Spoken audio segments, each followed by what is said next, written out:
Hey everybody, welcome to another IAEI News Live. My name is Thomas Dimitrovich.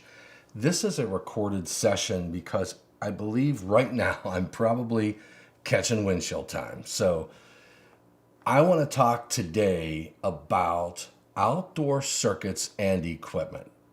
Let's take a look at the electrical distribution system outdoors.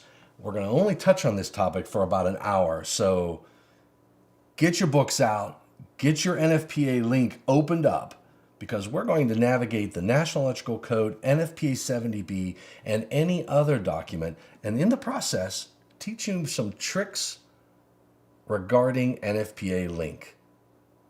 Outdoor circuits and equipment, IAEI News Live, and it all starts now.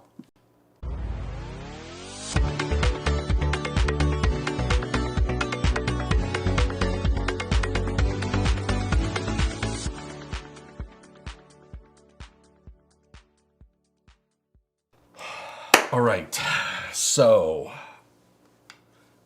outdoor circuits and I'll tell you how this discussion, this topic, when I first came up with this idea, I've been working in my garage trying to organize things. I've been building things.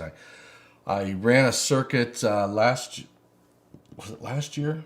I think no, it was over the winter months. I ran a circuit for a heater in my garage and all this jazz, and I was going to do another session on garages, but and I know I did that about a year ago. I think annually it's like we all, at least if you live in these colder climates, you tend to migrate to indoor activities. But we're in the middle of the summer, so I'm going to do an outdoor discussion about outdoor circuits and equipment, electrical distribution equipment, electrical outdoor sources. So that's I think it makes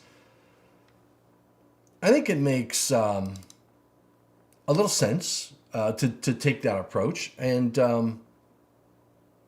see if there's anything that maybe you forgot, or I know there are some little details and some changes that happened in the 2026 code that recognize the fact that there are some people that may not realize what requirements apply and which ones do not. All right, so, or which requirements may supplement existing requirements.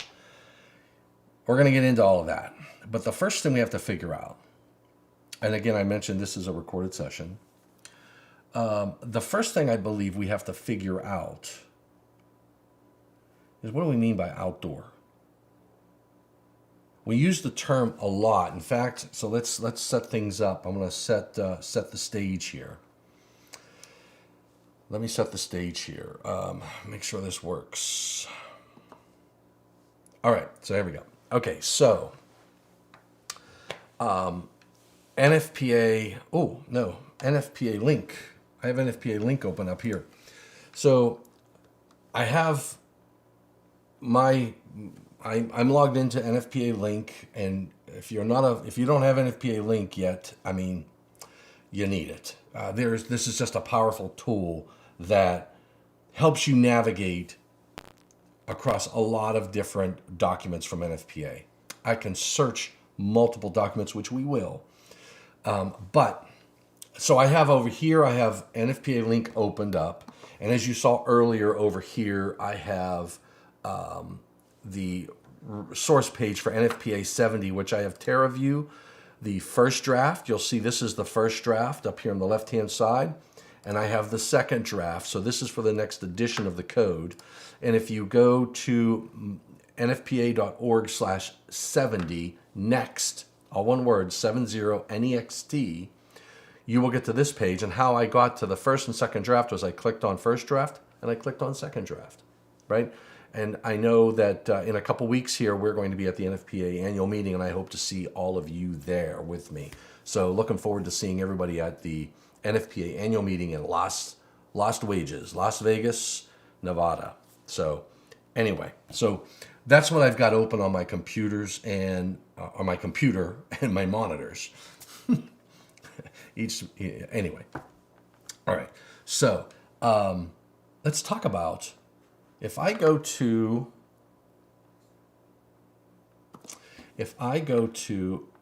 NFPA link and I click on 70, and now let me give you a little trick here. When you're working with NFPA link, you can search at this point right here. And when you search, you can search all of NFPA 70. This is the 2023 edition. You can select specific publications. You can include enhanced content. You can search chapters, annexes, articles, or sections. Well, that's a new one. I didn't see that one. I don't know what direct is. Situations and solutions. I have not tried direct, so I'm not going to go there. All I want to show you is a little trick that I learned and I use. I can search all of NFPA 70, but I'm sure if I put in outdoor here, I'm going to find, look at this. I got each page has 10 references. 1, 2, 3, 4, 5, 6, 7, 8, 9, 10. So right there I have 100. Okay, if I go to 10, I've got 14, 18, 22, 24, 24 pages of where the term outdoor is used in the National Electrical Code. And for at least 23, each page has 10 references. Now, I'm including enhanced content. If I subtract enhanced content, I still have 17. I have 17 pages. So that's still a lot of references in the National Electrical Code. And I would argue there's probably even more because, as you'll see in a second here, I'm going to close this out. I think there are some that are being filtered out.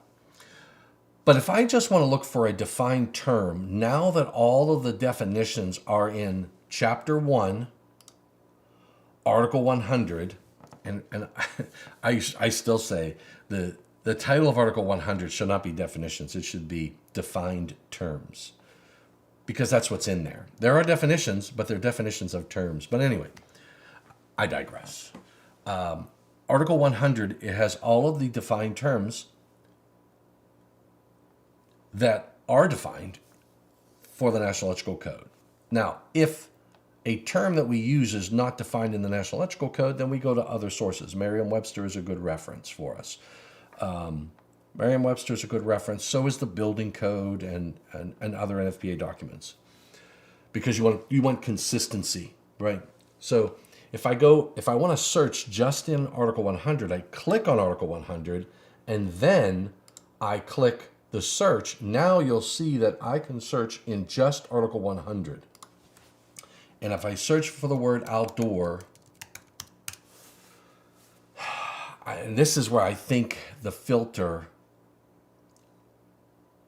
I have include enhanced content off. But when I check that box, I get, for example, festoon lighting in the parent text of the definition is the term outdoor.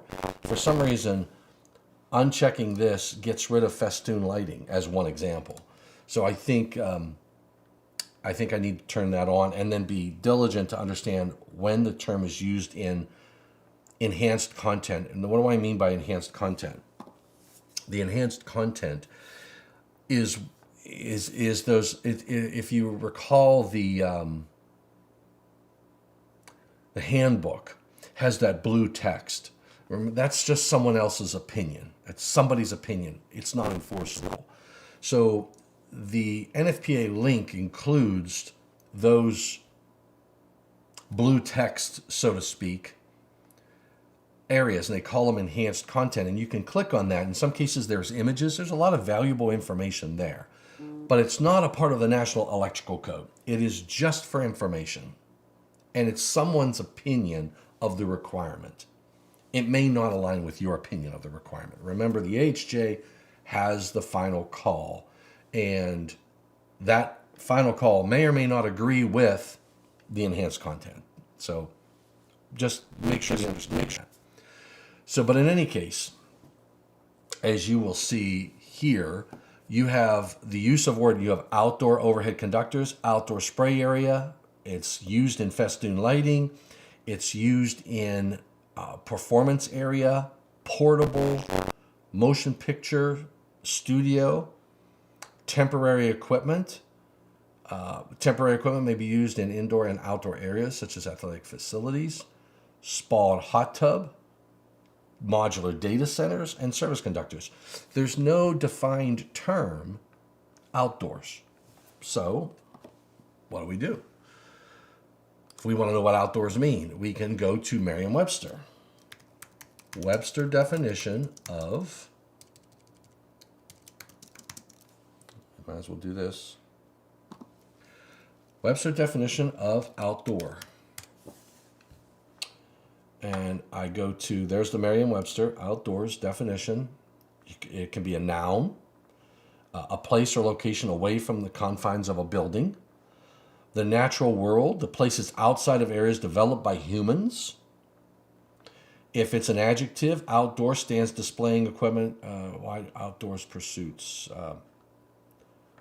Adverb, the examples of used in the sentences, the game is meant to be played outdoors. He worked outdoors. So we know that a place or location away from the confines of a building, so it's outside of a building and in the natural world. So if I am outdoors, that means I'm outside of the structure. I'm exposed to the elements, so to speak.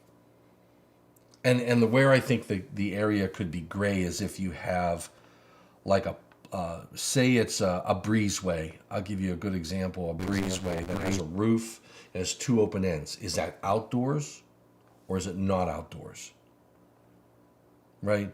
So it's still under the roof, right? So if you look at the definition of outdoor, let me get rid of the S.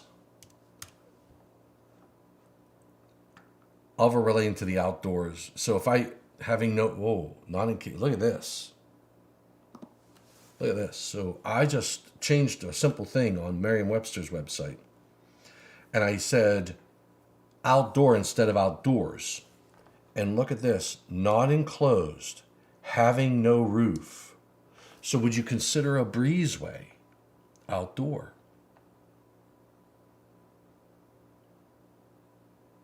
So if I have a garage and a house and they connect the two together with a roof, but I call it a breezeway, but there's nothing underneath. There's no walls on either side.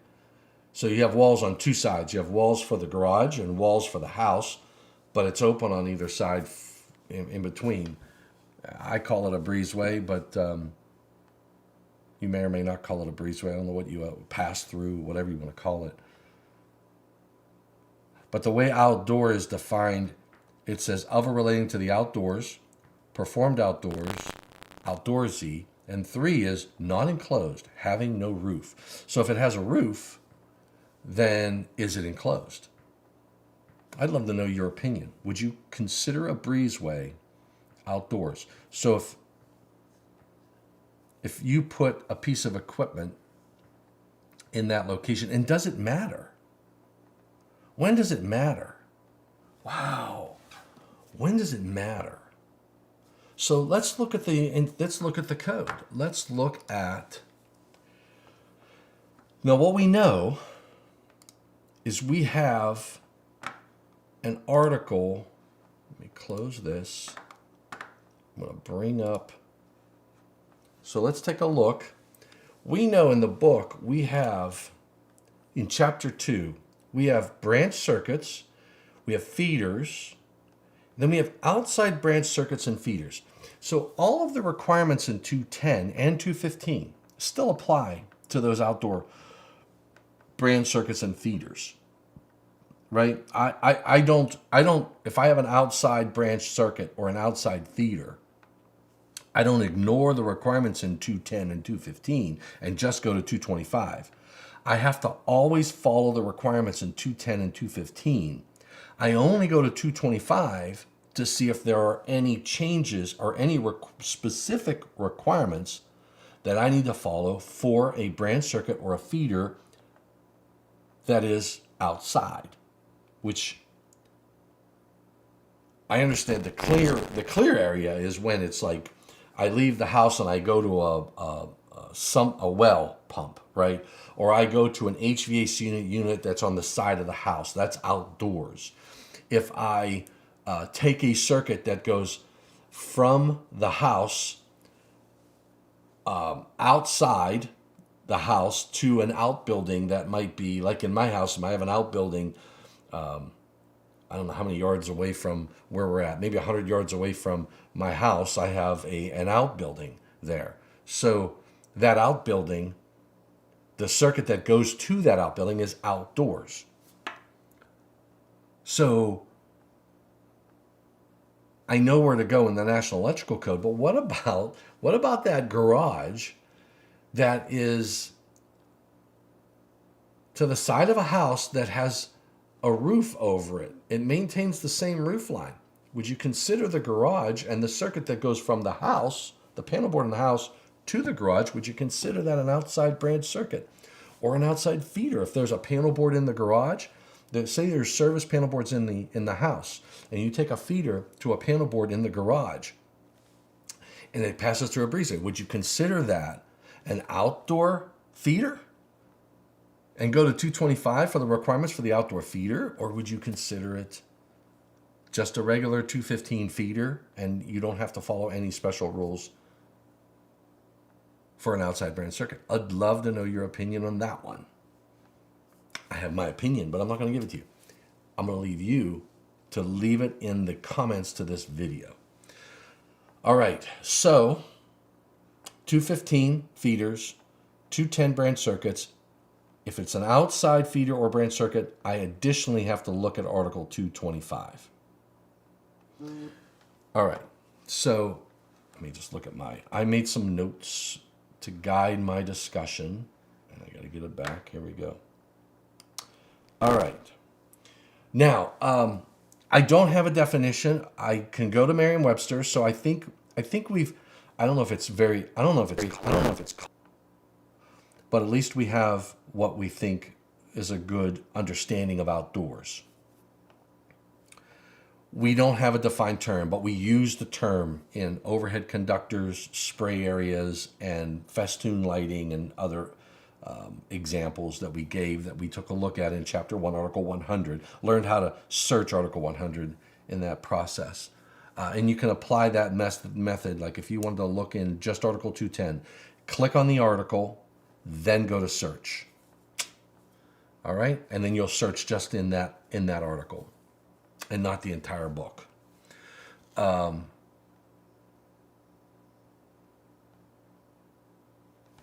We know we talked about Merriam-Webster. So let's do this.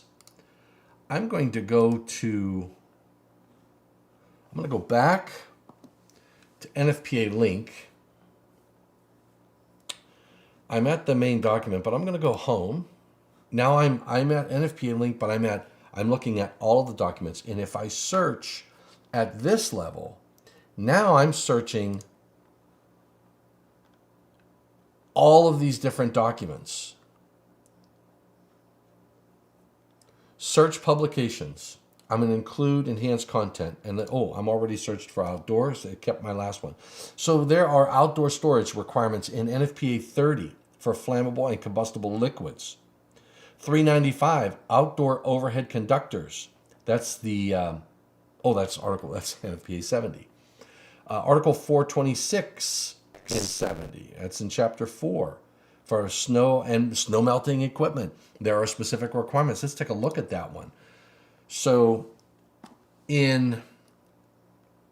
for fixed outdoor electric de-icing and snow melting equipment, we have specific requirements. So if I have this type of technology, it's going to be outdoors and it'll have specific requirements, such as it will talk about embedded in driveways, walks, steps, and other areas. This is the scope, the scope of the. Let's take a look at it. This is the scope of the article, right? So it covers fixed outdoor electric de-icing, so embedded in driveways, walks, steps, and other areas, and those that are exposed on drainage systems, bridge structures, roofs, and other structures. So you understand the scope of Article 426. Let's take a look at some of the requirements. On Part 2 covers installation requirements.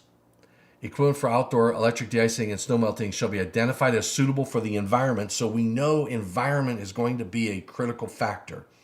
If I am outdoors and I am at a marina, if I'm around a body of water, if I am exposed to the elements, whatever those elements may be, I need to consider, it could be rain as well, I need to consider the equipment that is placed in those areas has to be listed and identified as being suitable for the environment and installed in accordance with the manufacturer's instructions. A common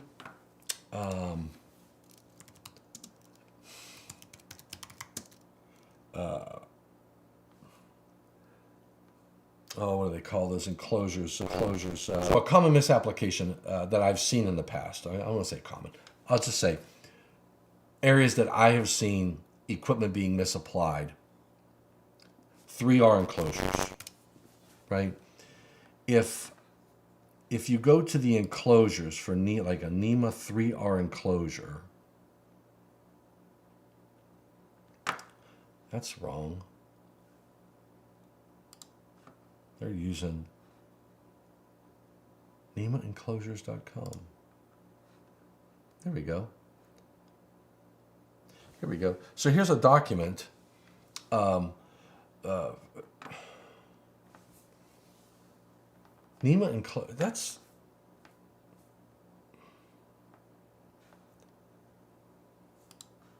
It's not what I'm looking for. I'm looking for the actual NEMA webpage is what I'm looking for. Here we go, NEMA Enclosures. I'm looking for NEMA.org, not NEMAenclosures.com. All right. So these are your NEMA enclosure types, and what I'll do is I'm going to copy this, and I will plan to put this in the links for event. The links that I use, I will NEMA enclosure types. I'm going to put this in the notes to this video. So these are the NEMA enclosure types available from NEMA.org. 3R, it says enclosures constructed for either indoor or outdoor use to provide a degree of protection to personnel against access to hazardous parts. No, to provide a degree of protection of the equipment inside the enclosure against ingress of solid foreign objects, falling dirt. A degree of protection with respect to harmful effects on the equipment due to the ingress of water, and that will be undamaged by the external formation of ice on the enclosure. And then they have 3S, 3X, 3RX. All right, so 4X. Look at all these different NEMA enclosure types. Now, there's your, like a 3R enclosure is common. Comparison of specific applications.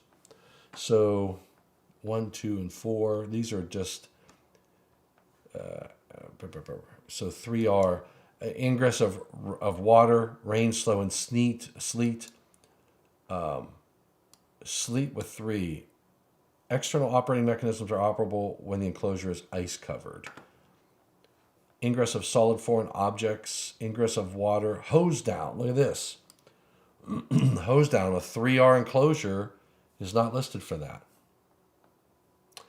Ingress of water, occasionally temporary submersion, not a 3R enclosure. Ingress of water, occasional prolonged submersion, not. So a 3R enclosure gets you access to hazardous parts. Ingress of water, rain, snow, and sleet, and there's 2 stars. The external operating mechanism is not required to be operable when the enclosure is ice covered.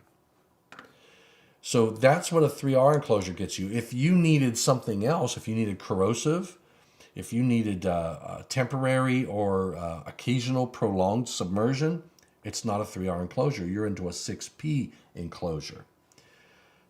There's your 7, 8, 9, and 10. There are rules that we need to understand when we apply an enclosure in these applications. NEMA is a great reference, and the documents that provided from NEMA, that's the National Electrical Manufacturers Association, for these applications. Make sure that we purchase and we use the right enclosure for the application. Now, a NEMA 3R enclosure, for example, cannot be placed on its back. So we have to make sure that, I'm just going to do NEMA Enclosures. We have to make sure that we use the equipment in the right manner, right? So IP. So there. For example, here's another reference. We'll put this in the description. NEMA Enclosures. Right. So the electrical enclosure is a cabinet or box. It tells you what it is. It has the applications. It has the standards that are used for those applications. Look at this. There's a lot of great references here for you to download and take a look at. IP enclosures for equipment over 1,000 volts, under 1,000 volts. Molded case circuit breakers and their application. Guidelines for inspection. Breakers. All the different components that might be in there. There's products. Let's see what the companies. These are all the different manufacturers who make enclosures. There's your different types of products, activities, and then resources. You have your enclosure types, which I think is what we were just looking at. I'm opening that. Oh, no, it's not. So these are NEMA 10250 enclosure types, electronic copy. I can download. And let's take a look at what it says. I'm not sure where it's going to open. Let me see if there's anything in here that gives us a little bit more information on enclosures. 3R. I'm going to 3R because I've seen 3R enclosures put in locations where it is not intended to be placed. Yeah, so it's the same. This is the same document that we saw.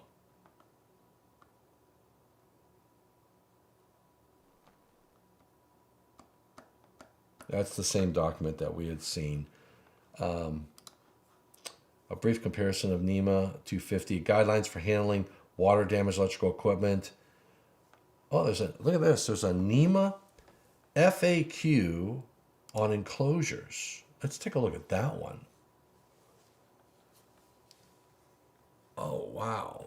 Where can I find information about NEMA type enclosure ratings? What are the size specifications? Can I buy NEMA enclosures directly from NEMA? Where can I download CAD? Which NEMA types? And then all of the answers are down here. I like it. So there's a lot of information. How do water test parameters compare between 250 hose testing and IP testing? Look at that. There's a lot of really good technical information. So let me get this one too. Control C. And I'm going to put this in as a download. What is this? NEMA FAQs.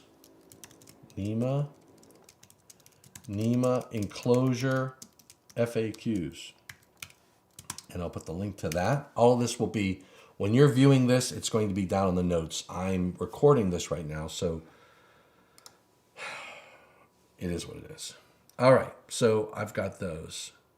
All right, so that gives you some guidance on the enclosures and what you need to consider for the equipment that's going to be placed outside. Now, if you are, for example, if you're looking at a piece of equipment, panel board, for example. So you're going to install a panel board outdoors. Let's take a look. Where are panel boards? Are 408. I'm going to look at Article 408 and do a Control F. Ooh, and search for outdoor Oh man, this is going to be a good one. Because, why do I say it's going to be a good one? Because a panel board is installed in an enclosure. Okay? So,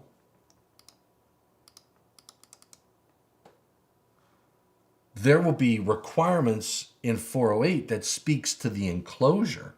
They talk about skin effect in the enclosure. They'll talk about distances and space, where you put the marking for such things as, say, the short circuit current rating. They'll talk about the unused openings in the enclosure. But they're not going to speak to the actual enclosure and the rating of that enclosure in 408, because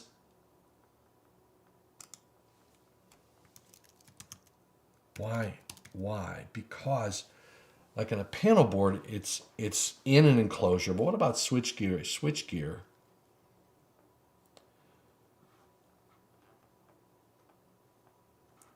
I would argue that you're probably in chapter 3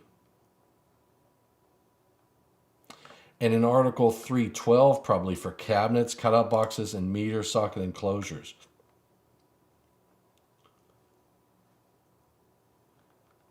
And there it is. So article 312 deals with the cabinet. This article covers the installation and construction specifications of cabinets, cutout boxes, and meter socket enclosures.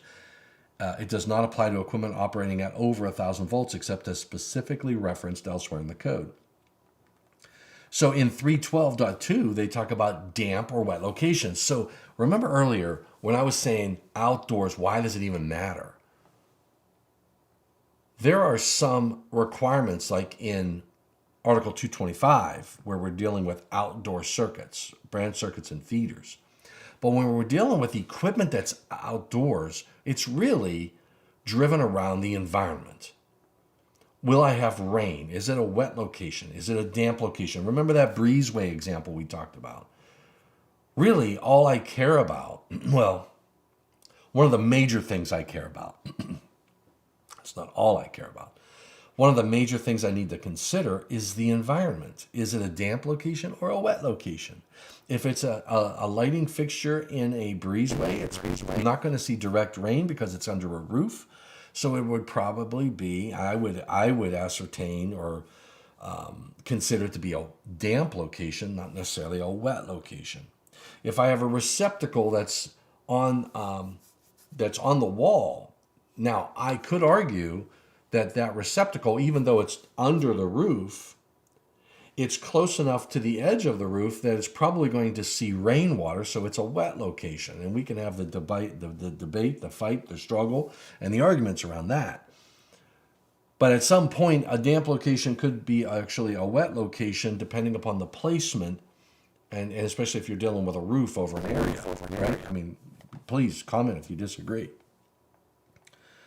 Or comment if you do agree. Give me some validation to what I'm saying here. But this is going to tell you that you need to consider that it tells you in 312.2, in damp or wet locations, surface type enclosures within the scope of this article shall be placed or equipped so as to prevent moisture or water from entering and accumulating within the cabinet or cutout box, and shall be mounted so there is at least a 1/4 inch airspace between the enclosure and the wall or other supporting surface. Enclosures installed in wet locations shall be weatherproof. What's weatherproof? That's another term. For enclosures in wet locations, raceways or cables entering above the level of uninsulated live parts shall use fittings listed for wet locations. So what is weatherproof? I'm going to go back to NFPA 70. I'm going to go to Chapter 1, Article 100 again, and I'm going to search for weatherproof. It's all one word. And it is a defined term. Love it. It says constructed or protected so that exposure to the weather will not interfere with successful operation. There's an informational note. Rainproof, rain-tight, or watertight equipment can fulfill the requirements of weatherproof where varying weather conditions other than wetness, such as snow, ice, dust, or temperature extremes, are not a factor. Now, you'll notice it didn't say shall be a 3R enclosure, right? Because the application, I can have a wet location that could be direct spray. And if it's a direct spray, like a car washing station, which is indoors, right? It's not outdoors. But what if I had one of those outdoor car wash stations? It's an outdoor car wash station. It is direct spray. I would need an enclosure. If I have an electrical box there, say a panel board or whatever type of box that has electrical components, whether it be a termination, whatever it is, it's going to have to be weatherproof. But weatherproof for that application will demand something different than a 3R enclosure, right? If we go back to those NEMA documents, and if we consider, remember that nice little table that I was showing you that said, had the applications, I can pick the enclosure types so that I can specify that to say, look, this is going in a location. If you're a design engineer and you're going to lay it out and you're going to have to purchase equipment, you want to make sure you purchase the right equipment so that it's not tagged, and then you have to take it down and go buy another piece of equipment. And once you installed it, you probably own it. So you're going to want to understand where the location is, what's going on in that environment, whether it just be rain coming straight down, or if it's a spray wash, if you got somebody where you could possibly have direct spray on a horizontal, then you're going to need to specify the right enclosure. Then you're going to go to that NEMA document and make sure you pick the right rating, NEMA rating, and then in your specification, you're going to say, look, I need a panel board that has not 3R, but maybe, what was one of those other ones? You know what? NEMA Enclosures. So I click over here. I just clicked on one of the links. Remember this? Remember this? So you had your 3R, but there was a table down here, right? So here's your tables. Solid foreign objects, ingress of rainwater, solid foreign corrosive agents, temporary submersion, and you have all these different types, right? So hazardous locations, there it is, ingress of water hose down, and splashing water. I can use a 4, a 4X, a 6, a 6P. So I might, and just my opinion, it's probably as the numbers go up, the price probably goes up too. So you'll want to make sure you pick the right enclosure that is most economical for the application that you are working on. So ingress of water, hose down, and splashing water, you can't use a 3R enclosure for that. So picking the right enclosure in the design process is going to be critical for the electrical components that you are supplying. And even if it's a panel board, it's a switchboard, switch gear, motor control center, generator, what else? Any type of a piece of equipment, you need to consider the environment it's in. And I can have a hose down area that's not outdoors. So the fact it's outdoors sort of gives you the environment. It'll give you possible temperature considerations, because if I'm in Nome, Alaska, what's the temperature in Nome, Alaska right now? What is the temperature in Nome, Alaska right now? Oh, it's 42 degrees Fahrenheit. That's not bad. Let me find, where is the coldest temperature right now? Antarctica. Okay. Antarctica, specifically on the East Arctic Plateau. It is minus 144 degrees Fahrenheit. OMG. That can't be right. World temperatures, weather around the world. Most popular. Degrees Fahrenheit. Where's the... That's what it said. It said, literally, it said the coldest temperature on Earth is currently found in Antarctica, specifically on the East Antarctic Plateau, according to NASA. Due to the strong temperature inversion near the surface, these high-altitude regions experience some of the lowest temperatures on the planet, often dipping below minus 144 degrees Fahrenheit. That is pretty daggone cold. All right. So you need to consider temperature. You need to consider rain, snow, sleet, hail, freeze, frost or whatever. So all of those come into play when we're dealing with outdoor circuits and equipment. And I would say more so on the equipment side, because if I am going to go into a terminal box, that's equipment. If I'm going to go to a light switch, it's equipment. An outlet box is equipment. So we have these requirements from an environmental perspective, but there are also requirements. For example, if I go to 225, let's take a look at you can't do an outdoor discussion without looking at the requirements in Article 225. Remember, the requirements in 210 and 215 always apply. So even though I have an outside branch circuit, I can't forget about Article 210 because it still applies, even though it's outdoors. 225 is going to talk about conductor insulation, for example. It says, where within 10 foot of any building or structure other than supporting poles or towers, open individual overhead conductors shall be insulated for the nominal voltage. The insulation of conductors in cables or raceways, except type MI cable, shall be of the thermoset or thermoplastic type, and in wet locations shall comply with 310.10c. The insulation of conductors for festoon lighting shall be of the thermoset or thermoplastic type. So these are general requirements for conductor insulation. There's a conductor size and support. They talk about overhead spans, festoon lighting. Now you would think, well, I guess there's not a section. Is there a section in Chapter 4 for festoon lighting? You got fixture wires, fixed electric space heater. I'm not seeing a specific article for festoon lighting.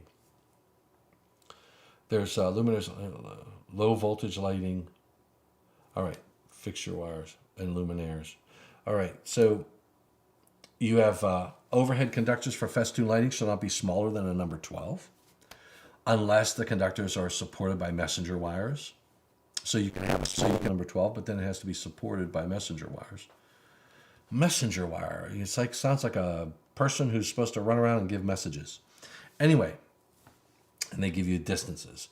Wiring on buildings. The installation of outside wiring on surfaces of buildings shall be permitted for circuits not exceeding 1,000 volts nominal as following. Auxiliary gutters, busway, cable tray, cable bus. It gives you all of the different methods. Type MC cable, MI cable, SE cable, etc., etc. I don't see in here NMB. So I can't put the NM wire on the outside of a building. Now, let's think about that breezeway again. If I consider the breezeway outside, outdoors, it says the installation of outside wiring on surfaces of buildings. So if I have a house and I have a garage and I've got a connecting roof, that wall that's on the outside of the house is that outside. If I consider that indoors, that breezeway, if I say that is indoors, then that can't be the outside of the house. It has to be indoors. So could I put NM wire there? Would you permit NM wire there? Because it's not an outside location. Or is it an outside location and you would not permit NM wire on that wall, on the outside of that wall? In my mind, I'm picturing my brother's house because but his breezeway is actually fully enclosed because they closed in both sides of that breezeway. It's not completely open. Does that make a difference? If they put two walls on the parts that were not enclosed, and they put two walls and they put two like screen doors so that it shields it from the weather, would you consider that indoors or outdoors? Probably pretty clearly indoors. Does that mean that on the brick, on the outside of the house, that brick is that the surface of a building? I wouldn't even be in 225 for a branch circuit. So I wouldn't even be looking at these requirements saying that needs to be in EMT.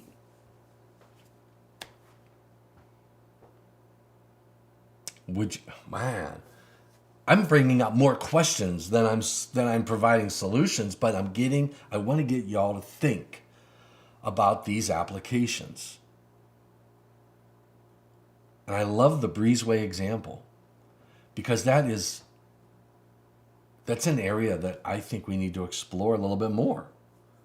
I need to go find some breezeways and get pictures. If you have a picture of a breezeway, send it to me. I can envision a light fixture in the middle, maybe a ceiling fan in that breezeway. And it has to be open on both ends. Obviously, you have the say a garage or an outbuilding on one side and the house on the other, right? And a roof going between the two. If I decided to install a fan after the fact and put a light switch on the wall, and I put a ceiling fan mounted, and I have to run a wire between the switch and the ceiling fan, and I run it on the outside, basically face of the brick, if it's a brick building, can I just put NM wire there?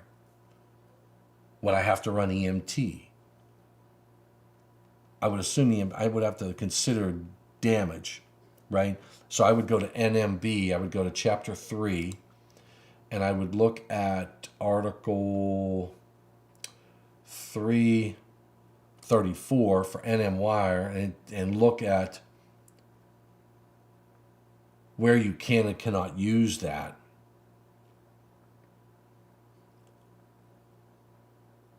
And whether or not it's exposed. Cable shall closely follow the surface of a building, finish, or running boards. If in exposed work, except as provided, cable shall be installed as specified. So protection from physical damage. Cable shall be protected from physical damage where necessary by rigid metal conduit, intermediate metal conduit, electric metal tubing. So I might have NMB in that application, but enclosed in rigid metal conduit.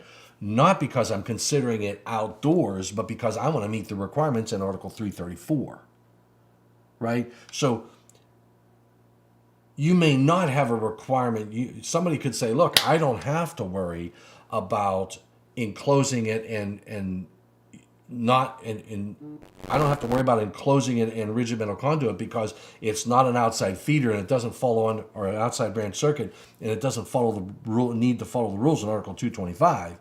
But as an inspector or as an installer, as a designer, I would say, well, wait a second. If I'm going to use that type of a conductor in that application, I need to follow the rules in Chapter 3 for the proper installation, and it's going to tell me that I need to put it in rigid metal conduit or one of these other wiring methods to provide physical protection of the conductor. So you get to the right answer, but not for the wrong reason. That makes sense. this discussion of outdoor circuits is just not as easy and simple as you would think, in my opinion. I mean, there's a lot to think about with regard to the application. You have the feeder and the feeder, and you need to think about it. Well, let's take a look at 225 again. I'm going to go back to 225 because I didn't finish going down through the requirements. Feeders, okay. So you got the conductor installation, you got the size and support, the wiring and methods, feeders and branch circuit conductors entering, exiting, or attached to buildings or structures. So feeders and branch circuit conductors entering or exiting buildings or structures shall be installed in accordance with 230.52. Overhead branch circuits and feeders attached to buildings or structures shall be installed in accordance with 230.54. Makes sense. Now this is exiting a building. So again, that breezeway example, if I consider it indoors, I'm still exiting a building.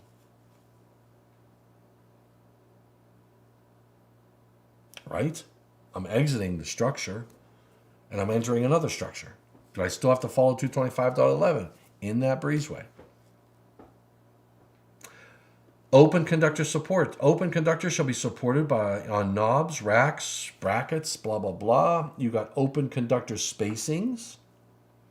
You have supports over buildings. That's that's outdoors. You have attachment to buildings. Mass as supports. Clearance for overhead conductors and cables. Clearances from buildings. So this deals with overhead and whatnot. And spans. There's another protection against physical damage. Conductors installed on building structures or poles shall be protected against physical damage as provided for services in 230.50. That's where you have all those different protection methods. Multi-conductor cables on exterior surfaces of buildings. And again, that whole breezeway example, I'm going to have to make some phone calls after this.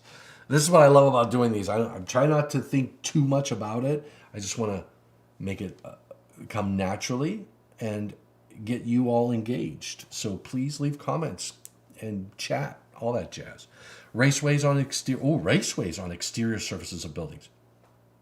A raceway on exteriors of buildings or other structures has to be arranged to drain and be listed or approved for use in wet locations. That makes sense. Then you have outdoor lamp holders, location of outdoor lamps, vegetation as support, raceway seals. And then in part 2, you have buildings or other structures supplied by feeders or branch circuits. So, and this goes to the garage, that attached garage. Is it an attached garage? It technically would be attached, wouldn't it? Via the roof. I don't know. Does the roof mean it's attached? If I'm not attached wall to wall and I have a breezeway in between, but I have a constant roof that goes across both structures, is it attached? I guess it would be. And a branch circuit or a feeder that goes from the house to that garage, even though it's attached by a roof, would that be considered an outdoor? It says a building or other structure that is served by a branch circuit or feeder on the load side of a service disconnecting means shall be supplied by only one feeder or branch circuit unless permitted in 225.30A through F. For the purpose of this section, a multi-wire branch circuit shall be considered a single circuit. Where a branch circuit or feeder originates in these additional buildings or other structures, only one feeder or branch circuit shall be permitted to supply power back to the original building or structure, unless permitted in 225.30A through F. So now we're dealing with the exchange of conductors in between the two structures. If they're two completely separate buildings and structures, that's a no-brainer. If they're connected with a roof, I'd love to know your opinion on that one. Special conditions, fire pumps, etc. You have common supply equipment, special occupancies, all that jazz. Then you have a disconnecting means requirement. Means shall be provided for disconnecting all ungrounded conductors that supply or pass through a building or structure. The disconnecting means shall be installed either inside or outside of the building. So if I have a garage connected through a breezeway, right, with a breezeway, and I have a connecting roof, I've seen those installations and I've never seen a disconnect, separate disconnect on the outside. Or it could be inside. So if I have a panel board inside, I could have if I land on that panel board and it has a main, then I've met this requirement. The disconnecting means shall be at a readily accessible location nearest the point of entrance of the conductors. Doesn't say where it needs to be in the structure. It's just nearest the point of conductors. So if I have a panel board in there, then it would have to have a main disconnect. I have a breaker, come out, feed a little panel board, say a sub panel, and it would have to have a main breaker. That would be my disconnect. It has to be at the nearest point of entrance. Gosh, this is good stuff. I have a maximum number of disconnects.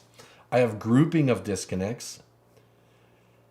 Multi-occupancy buildings, type of disconnecting means. I have an identification where the building or structure has a combination of feeders, branch circuits, or services passing through it or supplying it. A permanent plaque or directory shall be installed at each feeder and branch circuit disconnecting location, denoting all of the services, feeders, or branch circuits supplying that building or structure or passing through that building or structure. You have the construction of the disconnect, the rating of the disconnect. You have access to overcurrent protected devices, an emergency disconnect.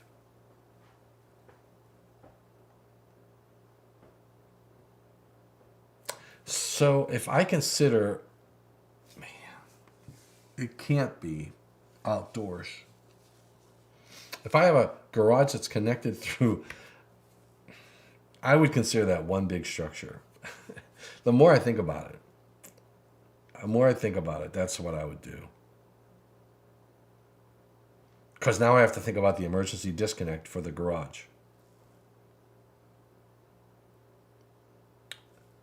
Actually, it's a 1 and 2 family dwelling unit. No, that wouldn't be considered the dwelling unit. It's just the garage. So I don't have to worry about 225.41. Put that one to bed. And I did that one on my own. Surge protector, where a feeder supplies any of the following, a surge protective device shall be installed. Dwelling units, dormitory units, guest rooms. I don't have to worry about this for my garage.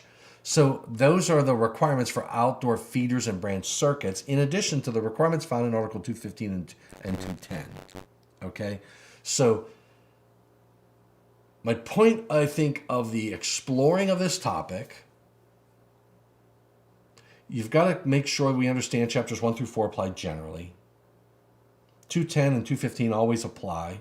225 will add additional requirements on the requirements that are in 215 and 210. I've got to think about the protection of those conductors, the location, proximity, supports, attachments. I have to think about the equipment that's located outdoors, make sure the right enclosures are specified, that they are protected from the elements, etc. What else do I have in my Word document?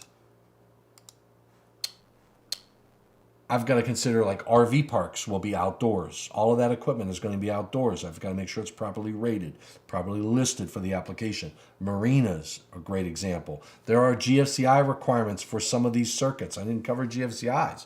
We got 210.8F. Outdoor outlets need to be GFCI protected. That's not just for HVAC equipment. That outlet, it will be for an electric vehicle charger. It will be for electric vehicle chargers. It will be for sump pumps. It will be for well pumps. Anything that there's an outlet that is outdoors will have to be GFCI protected if it's connected through an outlet. Receptacles, same way. We have outdoor receptacles that need to be GFCI protected. Artificial bodies of water, fountains, accessory buildings, all these different applications will have outdoor considerations.